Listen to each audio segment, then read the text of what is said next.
रब को देखा है मेरे नबी ने और किसी ने भी देखा नहीं है। জোরে বলবেন না সুবহানাল্লাহ। আমরা আল্লাহকে দেখেছি? যিনি দেখেছেন তিনি কে? হুজুরে পাক सल्लल्लाहु अलैहि वसल्लम। रब को देखा है मेरे नबी ने और किसी ने भी देखा नहीं है। सबसे पर्दा है मेरे खुदा का और मोहम्मद से पर्दा नहीं है। আর একটু জোরে হবে না? नारे तकबीर, नारे तकबीर। लाए ईमा उमर जब नबी पर बोले आका की कदमों में जाकर। लाए ईमा उमर जब नबी पर बोले आका की कदमों में जाकर। मिल गया है मुझे कमली वाला, मिल गया है यासीन तोहा। अब ज़माने की परवाह नहीं है। আর একটু জোরে হবে না? नारे तकबीर। देखती गर जुलेखा नबी को हुस्न यूसुफ पे हरगिज़ न मरती।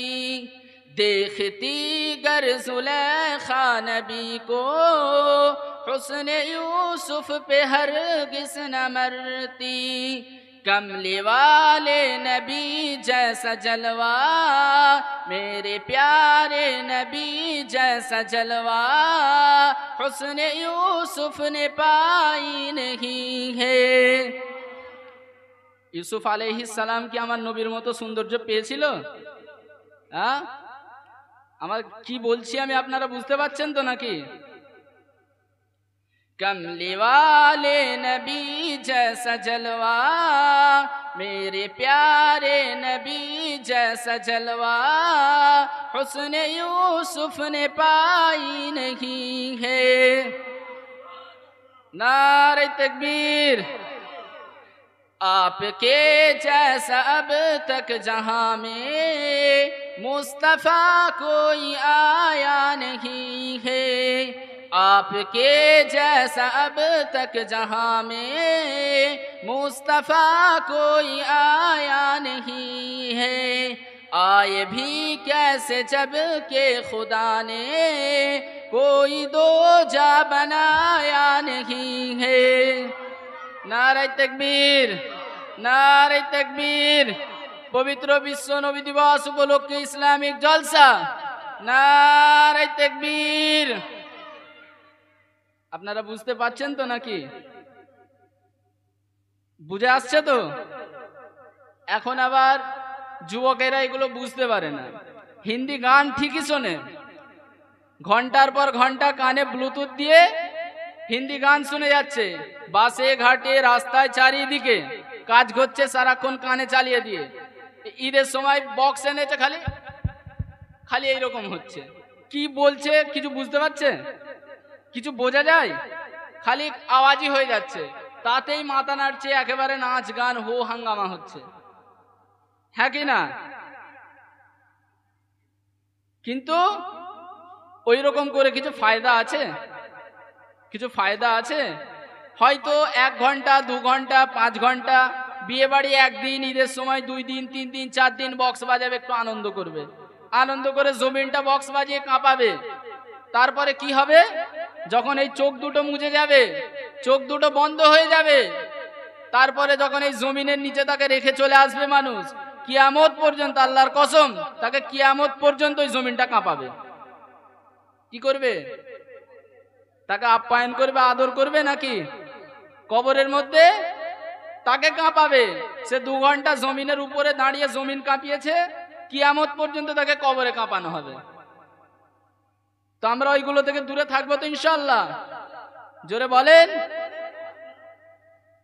এই যে আপনাদেরকে জোর করে কথা বলাতে হচ্ছে, সুবহানাল্লাহ বলবেন, সেটাও জোর করে বলা হচ্ছে সুবহানাল্লাহ। যে কেন বলায়, যে এত তো জলসা হচ্ছে।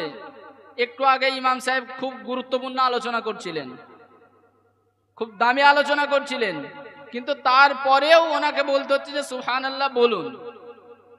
সুবহানাল্লাহ বলতে আমাদের খুব কষ্ট হচ্ছে, খুব ভারী পড়ে যাচ্ছে। সুবহানাল্লাহ বলার ফজিলত কি আপনাদেরকে একটু শোনাবো, একটু বলবো। তিরমিজি শরীফের হাদিস 3464 নম্বর হাদিস। হাদিসটার মধ্যে আছে ওয়ান জাবির ইবনে আব্দুল্লাহ রাদিয়াল্লাহু তাআলা আনিন নবী সাল্লাল্লাহু আলাইহি ওয়াসাল্লাম মান ক্বালা সুবহানাল্লাহ, মান ক্বালা সুবহানাল্লাহ সুবহানাল্লাহি ওয়া বিহামদিহি সুবহানাল্লাহিল আযীম ওয়া সুবহানাল্লাহি আযীম ওয়া বিহামদিহি গুরিসাত লাহু নাখলাতুন ফিল জান্নাহ। যে ব্যক্তি একবার সুবহানাল্লাহ বলে, আল্লাহ পাক তার জন্য জান্নাতে একটি খেজুরের গাছ লাগিয়ে দেয়। জোরে বলবেন না? কোথায়? বাগানে, ডাঙায়, কোথায়? জান্নাতে। তো জান্নাতের মধ্যে একটি খেজুরের গাছ লাগিয়ে দেওয়া হয় কিসের বদৌলতে? একবার সুবহানাল্লাহ বলার বদৌলতে। আর বুখারী শরীফের হাদিসের মধ্যে আছে যে জান্নাতে একটি গাছ আছে, গাছটা কিরকম? ইয়াসিরুর রাকিবু ফি যিল্লিহা মিয়াতা আমিল লা ইয়াকতাউহা। যে একটি সওয়ারি 100 বছর দৌড়াবে, তারপরেও সেই গাছের ছায়া অতিক্রম করতে পারবে না। কত বড় গাছ, কত বড় গাছ! একবার সুবহানাল্লাহ বলার বদৌলতে আল্লাহ পাক জান্নাতে লাগায়। জান্নাতে কি গাছ দরকার আছে না নেই? দরকার আছে তো। নাকি দুনিয়াতে যেমন আমরা গরিব আছি, জান্নাতেও গরিব থাকতে চাই। দুনিয়াতে মাটির ঘর, ভাঙা ঘর, কেউ পাকা ঘর, কারো জায়গা জমি আছে, কারো জায়গা জমি নেই, কেউ গরিব কেউ বড় লোক, এরকম তো নাকি? নাকি সবাই বড় লোক? গরিব বড় লোক মিশিয়ে আছে তো। তো জান্নাতে ওই রকম থাকবে। জান্নাতে তারা যাবে অবশ্যই, কিন্তু গরিব থাকবে। আবার বলবেন যে এটা কি ধরনের কথা, যে জান্নাতে আবার গরিব থাকে? নতুন নতুন শুনছেন কথাটা, তাই তো? জান্নাতে আবার গরিব কি? দুনিয়াতে যে যত নেক আমল করবে, জান্নাতে তার বালাখানা তত সাজবে। যে দুনিয়াতে যত নেক আমল করবে, জান্নাতে তার বালাখানা তত সাজবে, তার তত উচ্চ মাকাম হবে। যে একবার সুবহানাল্লাহ বলবে, তার একটা করে গাছ লাগানো হবে। তাহলে যে যত বেশি পড়বে, তার মালিকানায় তত কিছু থাকবে। তো দুনিয়াতে গরিব আছি, আখেরাতে জান্নাতে যেন আমরা বড় লোক থাকতে পারি, সেই রকম কাজকর্ম করতে হবে তো নাকি? নাকি আমরা আখেরাতেও গরিব থাকবো? দুনিয়াতে তো 40 বছর, 50 বছর, 60 বছর গরিব হয়ে গিয়েছে, আর কি করব? জান্নাতেও গরিব থাকে, এইরকম চিন্তা ভাবনা কারোর আছে? সবাই চায় আমি বড় লোক হব, পরিস্থিতির শিকার।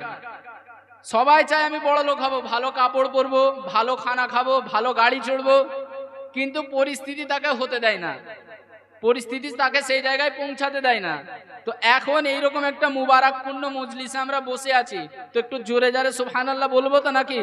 তো একবার জোরে করে সকলে বলেন সুবহানাল্লাহ, সুবহানাল্লাহ, সুবহানাল্লাহ। আল্লাহ পাক রব্বুল আলামিনের অশেষ শুকরিয়া যে তিনি আমাদেরকে ভালোবেসে, মোহাব্বত করে, প্যার করে এইরকম একটা মুবারকপূর্ণ মজলিসে বসার তৌফিক দান করেছেন। আল্লাহ পাক আমাদেরকে যে এখানে বসার তৌফিক দান করেছেন, এটা চারটিখানি ব্যাপার না। জলসা তো হচ্ছে পুরো এলাকাবাসীর জন্য, নাকি গুটি কতক কিছু লোকের জন্য? পুরো এলাকাবাসীকে এলান করে মাইক নিয়ে, গাড়ি নিয়ে বেরিয়ে এলান করা হয়েছে, মাইক নিয়ে বারবার হাঁকা হয়েছে, আলেম উলামারা এসে ডাকছে, বাবা এদিক সেদিক ঘোরাফেরা করো না, মজলিসের মধ্যে আসো, বলা হচ্ছে তো। তারপরেও আল্লাহ পাক তাদেরকে এই মজলিসে বসার তৌফিক দেয় না। এই যে আপনারা এখানে বসতে পেরেছেন, এটা সৌভাগ্যের বিষয়। কারণ আমার শিক্ষক শেখুল হাদিস ডক্টর মোহাম্মদ আবু বক্কার সাহেব, তেনার মিসকাত শরীফের মানে মিসকাতুল মাসাবি ক্লাসের মধ্যে উনি হাদিস পড়াতে পড়াতে একটা কথা বলতেন, বাবা তোমরা যে এই মজলিসে বসে আছো, তোমরা নিজেদেরকে যাই তাই মনে করো না। কারণ এই মজলিসে বসার সবার তৌফিক হয় না। কারণটা কি? এই মজলিসের এত দাম, যেখানে আল্লাহ আল্লাহ রসুলের আলোচনা হয়, যেখানে কোরআন হাদিসের আলোচনা হয়, যেখানে দ্বীন ইসলামের আলোচনা হয়, মানুষকে হেদায়েতের দিকে ডাকা হয়, সেই মজলিসে আল্লাহ পাকের মালাইকা ফারিস্তারা এসে চারিপাশ ঘুরতে থাকে আর এই এলান করতে থাকে যে এ মজলিসে বসনেওয়ালারা, আল্লাহ পাক তোমাদের পিছনের যাবতীয় গুনাহ মাফ করে দিয়েছে। তাহলে ফজিলাত আছে তো নাকি? আর কি বলতে থাকে যে হে মজলিসে বসনেওয়ালারা, আল্লাহ পাক তোমাদের যে সমস্ত গুনাহ মাফ করে দিয়ে থেমে যায়নি, তো কি যে যত তোমাদের সগীরা গুনাহ ছিল সমস্ত গুনাহকে নেকির দ্বারা পরিবর্তন করে দিয়েছে। আর একটু জোরে বলা যাবে না?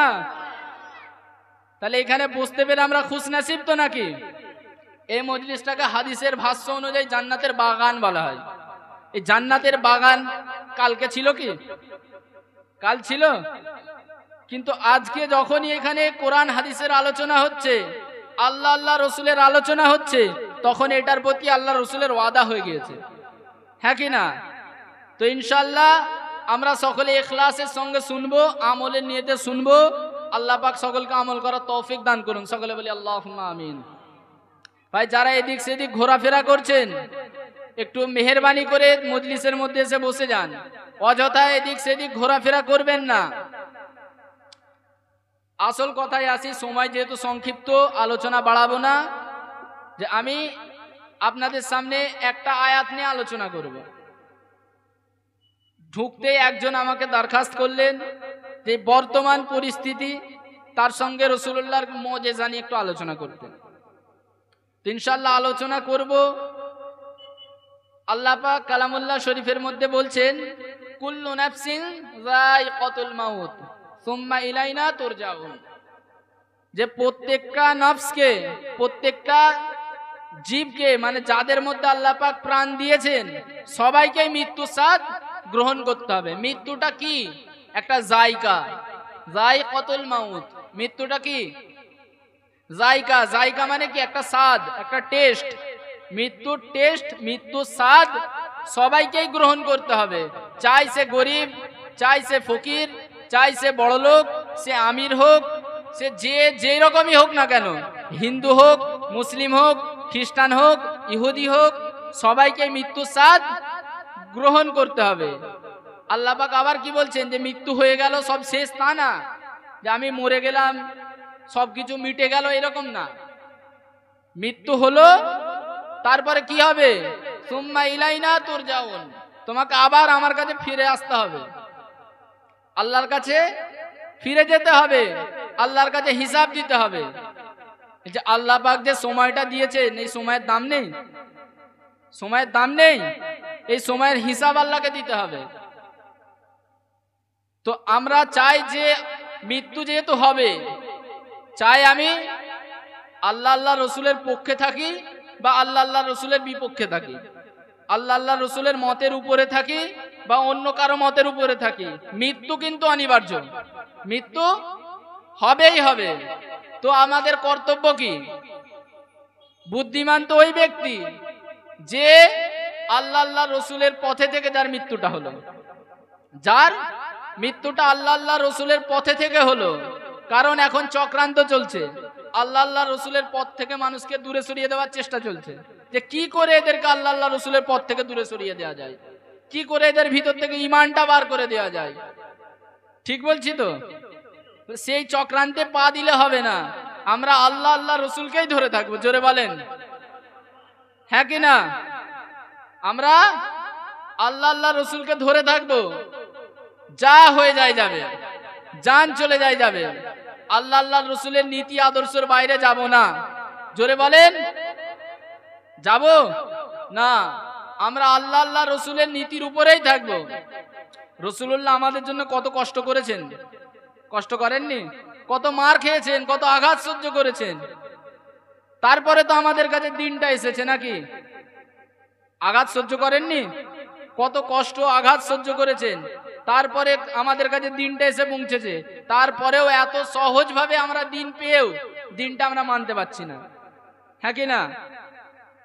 যেই রসুলুল্লাহর ব্যাপারে আল্লাহ পাক বলছে ওয়া ইন্নাকা লাআলা খুলুকিন আযীম, যে রসুলকে আল্লাহ মহান চরিত্রের অধিকারী বানিয়েছেন, সে রসুলুল্লাহর ইজ্জত নিয়ে কথা উঠেছে, সে রসুলুল্লাহর ইজ্জত নিয়ে কথা উঠেছে। সে রসুলুল্লাহকে মানুষ পাগল বলেছে, মাজনুন বলেছে। রসুলুল্লাহকে তায়েফের ময়দানে পাথর নিক্ষেপ করা হয়েছে, উহুদের ময়দানে দান মুবারক শহীদ করা হয়েছে, হ্যাঁ কি না? আল্লাহ পাক বলছেন যে হাবিব, এরা যাই করুক, এরা আপনার যতই পিছনে লাগুক, এরা সামান্য পরিমাণ আপনার ইজ্জতের মধ্যে ব্যাঘাত ঘটাতে পারবে না। কারণ আল্লাহ পাক সূরা ইনশিরার মধ্যে বলছেন ওয়া রাফা'না লাকা যিকরাক, জোরে বলবেন না সুবহানাল্লাহ। হে হাবিব, আপনার শান মাকাম মারতাবাত আমি বুলন্দ করেছি, আমি বাড়িয়ে দিয়েছি, এরা কমানোর কে? এরা কি বললো না বললে তো কিছু যায় আসে না, ইজ্জত দেনেওয়ালা তো আল্লাহ। আল্লাহ রসুলুল্লাহকে কেমন মোহাব্বত করেন, কেমন ইজ্জত দিয়েছেন, যে রসুলুল্লাহ আসমানের চাঁদের দিকে ইশারা করেছে আঙ্গুল দিয়ে, চাঁদটা দুখণ্ড হয়ে গেছে, জোরে বলবেন না। সূর্য ডুবে গিয়েছে, আল্লাহর কাছে হাত তুলে দোয়া করেছে, ডোবা সূর্য আবার ফিরে এসেছে।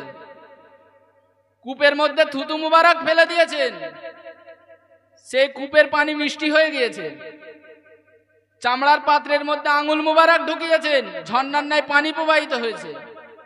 রসুলুল্লাহ মন খারাপ হয়েছে, আল্লাহ পাক মেরাজ করিয়ে নিয়েছেন, জোরে বলবেন না, আর একটু জোরে হবে না? তো রসুলুল্লাহ শান সম্পর্কে একটু শুনবেন তো আপনাদেরকে বুখারী শরীফের একটি হাদিস শোনাই, যে যখন খন্দকের যুদ্ধ চলে, খন্দক নামে একটা যুদ্ধ, নাম শুনেছেন তো নাকি? খন্দক নামে এক যুদ্ধ হয়েছিল। সেই যুদ্ধের আগেতে পরীক্ষা খনন হচ্ছে, মানে গর্ত খোলা। সেই সময়তে গর্ত খুলছে। জাবের রাদিয়াল্লাহু আনহু বলছেন যে গর্ত খুলতে খুলতে একটা পর্যায়েতে একটা শক্ত বড় পাথর আসলো, আমরা সেটাকে ভাঙতে পারছি না, সে পাথরটাকে ভাঙতে পারছি না, সরাতে পারছি না, তুলতে পারছি না। তো তারা এসে, তারা বলতে কারা? হযরত জাবের রাদিয়াল্লাহু আনহু, তিনি তেনাদের সাথীদেরকে নিয়ে এসে রাসূলুল্লাহর কাছে এসে বললেন, ইয়া রাসূলুল্লাহ, ইয়া হাবিবাল্লাহ, ওই পরীক্ষা খনন করতে গিয়ে একটা বড় পাথর এসে আটকে গিয়েছে, সেই পাথরটাকে আমরা তুলতে পারছি না। এই কথাটা বলার পরে রাসূলুল্লাহ বললেন, ঠিক আছে চলো আমি যাব ওই পাথরটাকে তুলবো। কে বলছে? রাসূলুল্লাহ বলছে যে চলো আমি যাব ওই পাথরটাকে তুলবো। তো রাসূলুল্লাহ গিয়েছেন, যাওয়ার পরে বললেন ঠিক আছে আমি ওইখানে নামছি। বলে রাসূলুল্লাহ গর্তের মধ্যে নেমেছেন, একটু মনোযোগ সহকারে শুনুন। ওই গর্তের মধ্যে রাসূলুল্লাহ নেমেছেন, নামার পরে সাহাবাদেরকে বললেন দাও কোদালটা দাও। তো কোদালটা রাসূলুল্লাহর হাতে দেওয়া হলো। দেওয়ার পরে রাসূলুল্লাহ কোদাল দিয়ে একবার আঘাত করেছে, ওই যে বড় পাথরটা ছিল চূর্ণ বিচূর্ণ হয়ে বালুকা রাশিতে পরিণত হয়ে গেছে, জোরে বলবেন না। একবার মেরেছেন, সেটা একেবারে বালি কণা একেবারে গুঁড়ো গুঁড়ো হয়ে গিয়েছে। ওই রকম সময়তে যখন আঘাত করতে যাচ্ছেন, তো রাসূলুল্লাহর পেট মুবারকের দিকে হযরত জাবের রাদিয়াল্লাহু আনহুর নজর গেল। নজর যাওয়ার পরে দেখছে যে রাসূলুল্লাহর পেট মুবারকের মধ্যে একখানা পাথর বাঁধা। কি বাঁধা? পাথর বাঁধা। আর আমরা বিরিয়ানি, পোলাও, কোরমা, কাবাব করে খেয়ে বেড়াচ্ছি, হ্যাঁ কি না? তারপরেও রাসূলুল্লাহ যে দিনটা আমাদেরকে দিয়েছেন সেটা মানছি না। ঠিক বলছি নাকি? যিনি আসমানের দিকে হাত বাড়িয়েছেন, রিওয়ায়াতের মধ্যে এসেছে, তো হাতটা আল্লাহ পাক জান্নাতে পৌঁছে দিয়েছেন।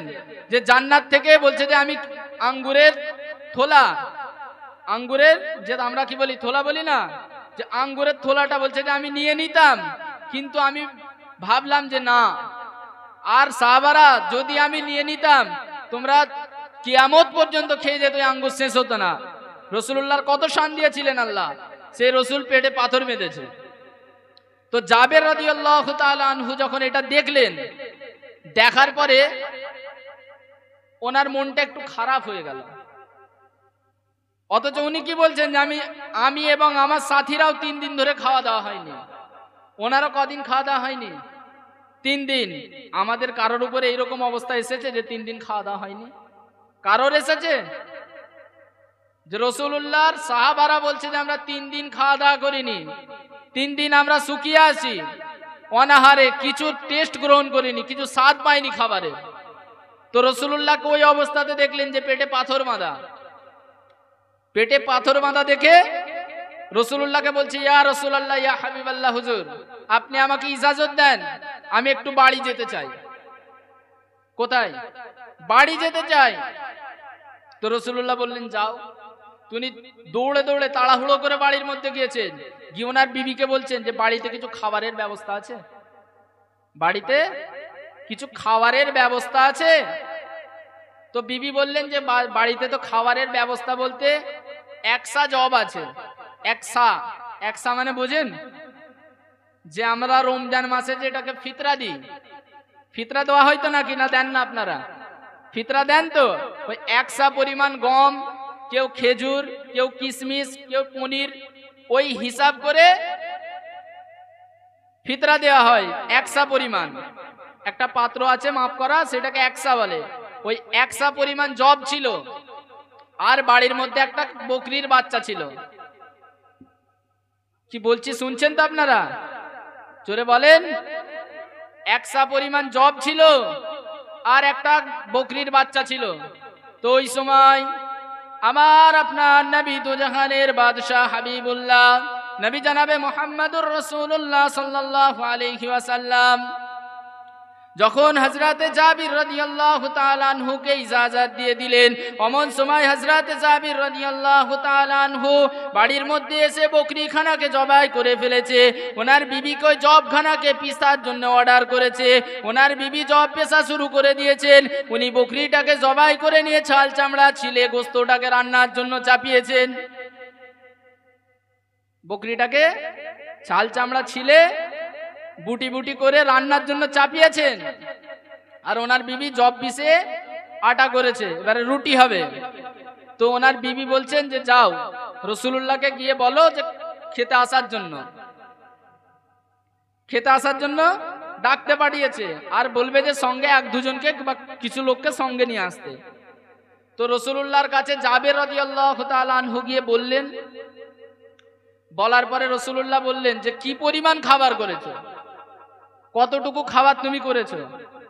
তো ওই সময় জাবের রাদিয়াল্লাহু তাআলা আনহু কানে কানে রাসূলুল্লাহর কানে কানে গিয়ে বলছে, ইয়া রাসূলুল্লাহ, যে আমার বাড়িতে একটা বকরির বাচ্চা ছিল, সেটাকে জবে করেছি, আর একসা পরিমাণ জব ছিল, সেটাকে আমার বিবিকে বলেছি পিষে আটা করতে রুটি করার জন্য। তো জাবের রাদিয়াল্লাহু তাআলা আনহুর কথা শুনে রাসূলুল্লাহ বললেন, হে মুহাজির এবং আনসার, হে পরীক্ষা খননকারীরা, মানে যতজন ওখানে সাহাবা ছিল সবাইকে বলছে চলো উঠে পড়ো, এখন কাজ বন্ধ করো। তো জাবির রাদিয়াল্লাহু আনহু থমকে গিয়েছে যে সবাইকে তো আমি বলিনি, আমি তো বলেছি কিছু জনকে সঙ্গে নিয়ে যেতে, দু একজনকে।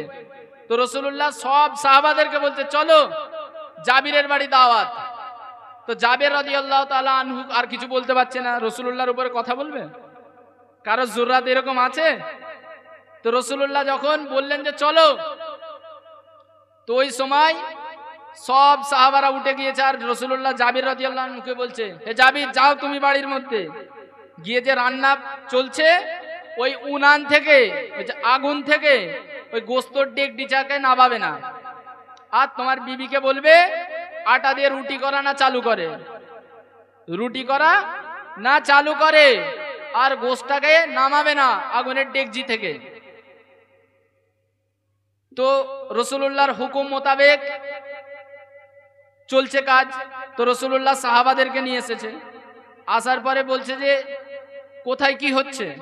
বলছে যে ইয়া রাসূলুল্লাহ, আপনার হুকুম মোতাবেক এখানে এরকম সবকিছু আয়োজন করা হয়েছে, ডেকজিতে গোশত পাকছে, উনানে চাপানোই আছে, আর এদিকে রুটির জন্য আটা প্রস্তুত করা আছে।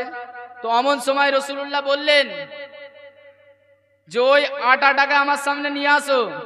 তো রাসূলুল্লাহ যখন ওই হুকুমটা করলেন, অমন সময় সাহাবা গিয়ে রাসূলুল্লাহর সামনে ওই আটার পাত্রখানা নিয়ে এসে দিলেন।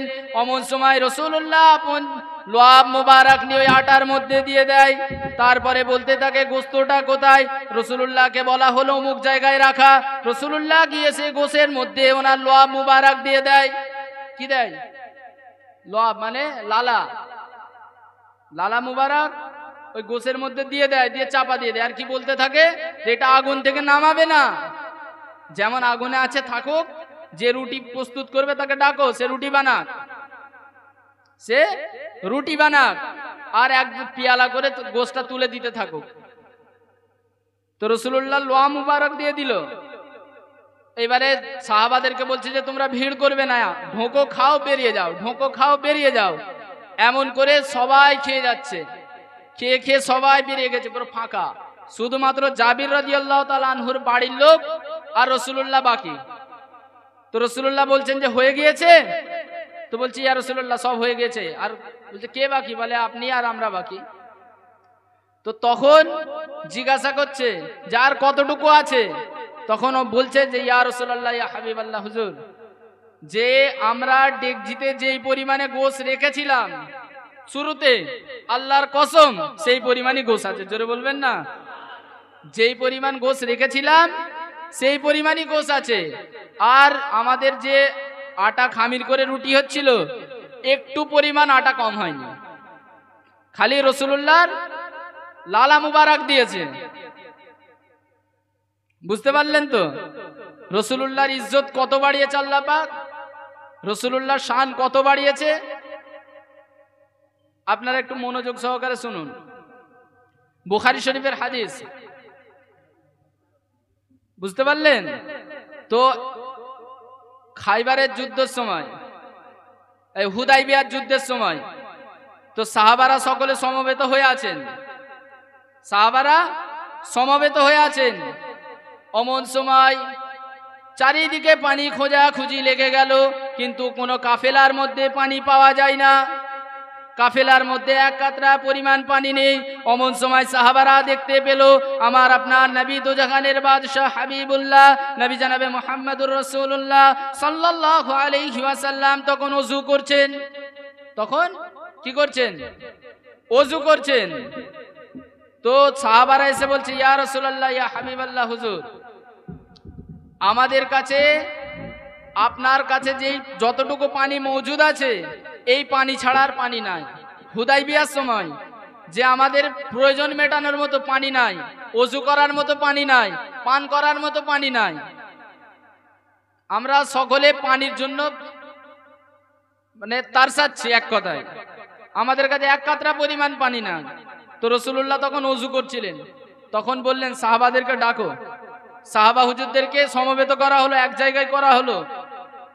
তো সাহাবারা যখন একত্রিত হলেন, হওয়ার পরে রাসূলুল্লাহ আপন হাত মুবারক খানা, ওই যে চামড়ার পাত্রের মধ্যে পানি নিয়ে ওযু করছিলেন, ওই পাত্রের মধ্যে ওনার হাত মুবারক ঢুকিয়ে দিলেন। হাত মুবারক ঢুকিয়ে দেওয়ার সঙ্গে সঙ্গে ওনার হাত মুবারক থেকে ঝর্ণার ন্যায় পানি প্রবাহিত হচ্ছে। জোরে বলবেন না? খালি হাত মুবারক ঢুকিয়ে দিয়েছেন, ঝর্ণার ন্যায় পানি প্রবাহিত হচ্ছে। তো ওই জাবির রাদিয়াল্লাহু তাআলা আনহু যখন এই ঘটনাটা বলছে, কাকে বলছে? ওনার ছাত্র সালিম রহমাতুল্লাহ আলাইকে। তো তখন সালিম রহমাতুল্লাহ আলাই বলছে যে হুজুর, আপনারা ওই সময় কতজন সাহাবা ছিলেন যে আল্লাহ রসুলের হাত মুবারক থেকে পানি বার হচ্ছিল, সেই সময় আপনারা কতজন সাহাবা ছিলেন? তো জাবির রাদিয়াল্লাহু তাআলা আনহু বলছে যে আমরা ওই সময় 1500 সাহাবা ছিলাম। কতজন? 1500 সাহাবা ছিলাম। কোন পানির দ্বারাই তারা পরিতৃপ্ত হয়েছে? তেনারা প্রয়োজন মিটিয়েছেন রাসূলুল্লাহর হাত মুবারক থেকে যে পানি বার হয়েছে। তো শুধু হাদিস এখানে শেষ না। তো জাবির রাদিয়াল্লাহু তাআলা আনহু বলছেন যে ওই সময় যদি আমরা 1 লক্ষ সাহাবাও থাকতাম, ওই সময় যদি 1 লক্ষ সাহাবাও থাকতাম, তো আমাদের পানি কমতি হতো না, এমন পানি বার হচ্ছিল। জোরে বলবেন না সুবহানাল্লাহ? তাহলে রাসূলুল্লাহর ইজ্জত কে বাড়িয়েছে? কে বাড়িয়েছে? আল্লাহ। আর এখন কিছু মানুষ কমানোর চেষ্টা করছে, আমরা তাদের ফাঁদে পা দেব? হ্যাঁ কি না? হারগিজ না, জান চলে যাবে। রাসূলুল্লাহর শানে গুস্তাখি না হয়ে যায়, রাসূলুল্লাহর শানে আমাদের জবান থেকে কোনো কটু কথা, খারাপ কথা না বেরিয়ে যায়। আর এখন মানুষের আকীদা খারাপ করার চক্রান্ত চলছে, এরকম জলসার মজলিস থেকে, এরকম জলসার মজলিস থেকে রাসূলুল্লাহর শান নিয়ে এমন এমন খারাপ গুস্তাখি করছে, যে রসুলুল্লাহর মানে জোবান মুবারক থেকে দুর্গন্ধ বেরোতো, কথা যখন বলতেন যে রসুলুল্লাহ জোবান থেকে দুর্গন্ধ বেরোতো, এমনও কথা শোনা যাচ্ছে। তো আপনারা ওই সব কথাতে কান দেবেন না, বুঝতে পারছেন তো? রসুলুল্লাহর ইজ্জত বাড়িয়েছে কে? আল্লাহ। আর রসুলুল্লাহকে জানের থেকেও বেশি মোহাব্বত করা আমাদের ঈমান, হ্যাঁ কি না? যে রসুলুল্লাহকে জানের থেকে বেশি মোহাব্বত করতেই হবে, যে কোনো হালাতে আমরা করবো ইনশাআল্লাহ। কিন্তু ভাই এসে গিয়েছে, আমি সময় বেশি বাড়াবো না। তো সকলে একটু মোহাব্বতের সঙ্গে দরুদ পড়ুন, আল্লাহুম্মা সাল্লি আলা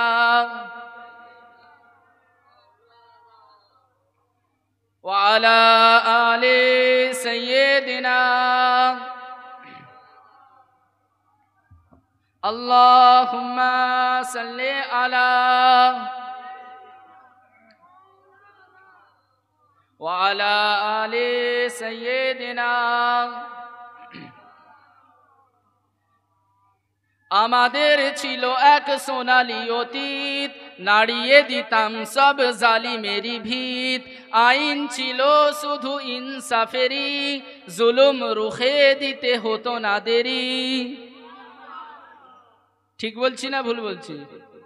তখন জুলুম রুখতে দেরি হতো, কারণ তখন ইনসাফ ছিল, আইনটা ছিল ইনসাফের। আর এখন যে দোষ করছে সেই নির্দোষী, যার উপর জুলুম করা হচ্ছে সে দোষী, তাই তো নাকি? এখন কোন জিনিসের বিচার করতে কোথায় গেলে কি হয়? নির্দোষকে ধরে মারা হয়, নির্দোষের উপরে কেস করা হয়, আর যে দোষী সে বুক ফুলিয়ে ঘোরে, হ্যাঁ কি না? সেটাই বলছে, আমাদের ছিল এক সোনালী অতীত, নাড়িয়ে দিতাম সব জালিমেরি ভিত। আইন ছিল শুধু ইনসাফেরি, জুলুম রুখে দিতে হতো না দেরি। আমাদের সে অতীত হারিয়ে গেছে, মজলুম তাই আজ কেঁদে মরে। হারিয়েছি যা তা কি পাবো ফিরে, তুমি না জাগলে তাকে ফেরাবে। ইয়া সাবা ইস্তাইকিদ, হে যুবক জেগে ওঠো। একটু জোরে বলেন না, নারে তাকবীর, নারে তাকবীর। পবিত্র মিলাদুন নবী উপলক্ষে ইসলামিক জলসা, নারে তাকবীর। তুমি কি শোনোনি খালিদেরই কথা, সালাহুদ্দিনের শতবীর গাথা। যুগে যুগে তারা ছিল উম্মার ক্রাতা, তবে কেন আজ মনে শোকাতুর ব্যথা। তুমি কি শোনোনি খালিদেরই কথা, সালাহুদ্দিনের শতবীর গাথা। যুগে যুগে তারা ছিল উম্মার ক্রাতা, তবে কেন আজ মনে শোকাতুর ব্যথা। সিরিয়া কাশ্মীরে ওই ঘুর আরাকানে ডাকছে তোমারই ভাই। মিটাবে জুলুম চিরতরে, মিটাবে জুলুম চিরতরে। তারে বলো কোথা খুঁজে পাই, হারিয়েছি যা তা কি পাবো ফিরে। তুমি না জাগলে তাকে ফেরাবে। ইয়া সাবা ইস্তাইকিজ, ইয়া সাবা ইস্তাইকিজ। হে যুবক জেগে ওঠো, হে যুবক জেগে ওঠো। তুমি আজ মজে আছো ভোগ বিলাসে, ওদিকে তোমার বন কাঁপে ত্রাসে। দেখেনি যারে কভু সূর্যালোকে, সে বোন আজ লাঞ্ছিত বারে বারে। তুমি আজ মজে আছো ভোগ বিলাসে, ওদিকে তোমার বন কাঁপে ত্রাসে। দেখেনি যারে কভু সূর্যালোকে, সে বোন আজ লাঞ্ছিত বারে বারে। ভারত ফিলিস্তিনে ওই ঘুর আরাকানে কাঁদছে তোমারই বোন। কাঁদছে না? জুলুম অত্যাচার হচ্ছে নাকি হয় নাই? হ্যাঁ কি না? সে জুলুম অত্যাচার রুখতে হবে তো। আমরা যদি না জাগি তাহলে জাগবে কে? আমরা যদি, যারা এই যে কাজগুলো করছে তাদের উপর জুলুম অত্যাচার করছে, আমরা যদি না রুখে দাঁড়াই, কে রুখে দাঁড়াবে? আজ পুরো বিশ্ব শুনশান। ফিলিস্তিনের উপরে কি হচ্ছে? পুরো বিশ্ব শুনশান না? যে যার ভোগ বিলাসে একেবারে আনন্দে উন্মাদ হয়ে আছে। তারা খালি আসমানের দিকে তাকিয়ে বলছে, আল্লাহ আজকে আমরা নির্যাতিত। এই ফিলিস্তিনের এই যে আজকে ময়দান কারবালার সাক্ষী দিচ্ছে। যে হুসাইন রাদিয়াল্লাহু আনহু ওই সময় যেমন একা পড়ে গিয়েছিলেন, কুফার মধ্যে একা পড়ে গিয়েছিলেন না, তো আজকে ফিলিস্তিনবাসীরা পুরো বিশ্ববাসী থাকার পরেও একা পড়ে গিয়েছে, তাই না? কেউ সাথ দিচ্ছে, যে যার ভোগ বিলাসে আছে। তুমি আজ মজে আছো ভোগ বিলাসে, ওদিকে দিনের উপর আঘাত আসে। তুমি আজ মজে আছো ভোগ বিলাসে, ওদিকে দিনের উপর আঘাত আসে। ইসলামেরই ঐতিহ্যগুলো একের পর এক তারা মিঠে ফেলে। হ্যাঁ কি না? মুছে ফেলছে কি ফেলেনি? ইসলামের যত ঐতিহ্য ছিল তারা মুছে ফেলছে না ফেলেনি? এক এক করে বাবরি মসজিদ মুছে গেল না গেল না? মুছে গিয়েছে তো।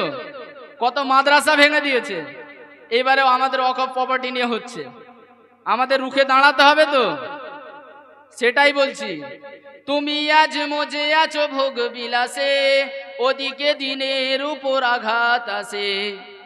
ইসলামেরই ঐতিহ্যগুলো একের পর এক তারা মুছে ফেলে। গেল কত মাদ্রাসা বাবরিও হাত ছাড়া, আর কি হারাতে চাও? ফেরাতে ওয়াকফ আরো সব, ফেরাতে ওয়াকফ আরো সব, এক হয়ে উঠে দাঁড়াও। এক হয়ে উঠে দাঁড়ানোর দরকার আছে না নাই? দরকার আছে তো। ফেরাতে ওয়াকফ আরো সব, এক হয়ে উঠে দাঁড়াও।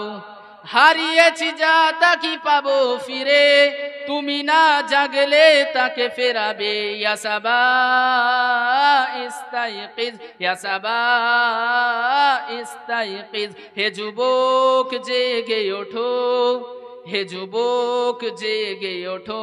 আল্লাহুম্মা